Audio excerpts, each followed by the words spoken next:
झारखंड में विधानसभा चुनाव से पहले चरण का मतदान संपन्न। राज्य की 81 में से 43 सीटों पर हुई वोटिंग। शाम 5 बजे तक करीब 65% मतदान। झारखंड के सीएम हेमंत सोरेन ने रांची में किया मतदान। सीएम सोरेन के साथ पत्नी कल्पना सोरेन भी रही मौजूद। सरायकेला से बीजेपी प्रत्याशी और झारखंड के पूर्व सीएम चंपई सोरेन ने डाला वोट। गोगी दीदी योजना को काफी लाभदायक बताया। झारखंड के राज्यपाल संतोष गंगवार ने डाला वोट। विधानसभा चुनाव के लिए रांची में किया मतदान। राज्यसभा के उपसभापति हरिवंश नारायण सिंह ने भी किया मतदान। रांची के बूथ पर किया मतदान। ओडिशा के राज्यपाल रघुवर दास ने जमशेदपुर में डाला वोट। रघुवर दास ने पूरे परिवार के साथ डाला वोट। रांची में बीजेपी नेता दीपक प्रकाश ने डाला वोट। लोकतंत्र को मजबूत करने की अपील। महुआ मांझी ने किया मतदान। रांची विधानसभा सीट से जेएमएम के उम्मीदवार हैं मांझी। झारखंड की जमशेदपुर पश्चिम विधानसभा सीट से जेडीयू के उम्मीदवार सरयू राय ने डाला वोट। मतदान को बताया लोकतंत्र की ताकत। झारखंड में पहले चरण का मतदान। हजारीबाग में कांग्रेस प्रत्याशी मुन्ना सिंह ने डाला वोट। बीजेपी नेता जयंत सिन्हा ने हजारीबाग में किया मतदान। लोगों से भी वोटिंग में हिस्सा लेने की अपील की। टीम इंडिया के पूर्व कप्तान महेंद्र सिंह धोनी ने डाला वोट। पत्नी संग रांची में एक बूथ पर किया मतदान। झारखंड में पीएम मोदी का बड़ा दावा। एनडीए सरकार बनने पर हर घर को सोलर पैनल के लिए 80,000 मिलेंगे। ज्यादा बिजली होने पर सरकार बिजली खरीदेगी। पीएम मोदी का विपक्ष पर करारा प्रहार। कहा पहले कांग्रेस फिर आरजेडी और जेएमएम जैसे दलों ने संथाल परगना को सिर्फ पलायन, गरीबी और बेरोजगारी दी। देशभर में पीएम मोदी का दावा। संथाल में इस बार जेएमएम कांग्रेस का सूपड़ा होगा साफ। जनता रचेगी इतिहास। पीएम ने कहा झारखंड की पहचान बदलने की हुई साजिश। आदिवासी बेटियों को शादी के नाम पर ठगा गया और जमीन हथिया ली गई। दरभंगा में सीएम नीतीश कुमार ने मंच पर पीएम मोदी के पैर छूने की कोशिश की। मोदी ने तुरंत रोका। वीडियो हुआ वायरल। दरभंगा एम्स के शिलान्यास कार्यक्रम में पहुंचे थे पीएम मोदी। इसी कार्यक्रम में मंच पर नीतीश ने मोदी के पैर छूने की कोशिश की। प्रधानमंत्री नरेंद्र मोदी ने दरभंगा में 12,000 करोड़ रुपए की कई परियोजनाओं का किया लोकार्पण।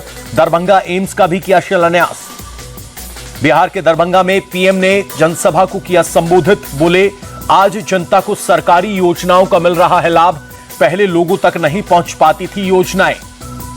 पीएम बोले आयुष्मान भारत योजना से अब तक 4 करोड़ गरीबों का इलाज हुआ। इस योजना से करोड़ों गरीब परिवारों की बचत हुई। मोदी बोले बिहार में स्वास्थ्य व्यवस्थाएं पहले बहुत खराब थी। नीतीश कुमार की सरकार आने के बाद यहां के स्वास्थ्य व्यवस्थाओं में सुधार हुआ। पश्चिम बंगाल उपचुनाव में वोटिंग के बीच फायरिंग। नॉर्थ 24 परगना में टीएमसी कार्यकर्ता की गोली मारकर हत्या। वारदात वाली जगह से बम भी बरामद। पश्चिम बंगाल के 6 विधानसभा सीट पर उपचुनाव के लिए मतदान। सीताई, मदरीहाट, नाईहाटी, हरुआ, मेदिनीपुर, तालंग डांगरा सीट पर बीजेपी और टीएमसी से बीच सीधा मुकाबला। पश्चिम बंगाल के मादरीहाट विधानसभा उपचुनाव के लिए वोटिंग। बीजेपी प्रत्याशी राहुल लोहार ने किया मतदान। केरल के वायनाड में लोकसभा उपचुनाव के लिए हुई वोटिंग। करीब 61% हुआ मतदान। वायनाड में प्रियंका गांधी ने मतदान केंद्र का दौरा किया। वायनाड से प्रियंका गांधी के खिलाफ बीजेपी की नव्या हरिदास लड़ रही हैं चुनाव। वायनाड उपचुनाव पर बोले सचिन पायलट भारी बहुमत से वायनाड में प्रियंका गांधी की जीत होगी। वायनाड की जनता प्रियंका के साथ। 23 नवंबर को महाविकास आघाड़ी का सूपड़ा साफ होगा। महायुति की बनेगी सरकार। महाराष्ट्र के 40 गांव की रैली में अमित शाह का दावा। महाराष्ट्र के धुले में अमित शाह ने जनसभा को किया संबोधित। कहा महायुति का मतलब विकास और आघाड़ी का मतलब है विनाश। मुंबई में बीती रात जोगेश्वरी इलाके में शिवसेना, उद्धव और शिंदे गुट के कार्यकर्ताओं में झड़प। उद्धव गुट ने शिंदे गुट पर पैसे बांटने का लगाया आरोप।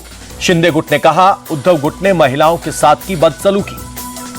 उद्धव ठाकरे के बैग से चेकिंग के बाद सियासत तेज। बीजेपी ने फडणवीस के बैग के चेकिंग का वीडियो जारी किया।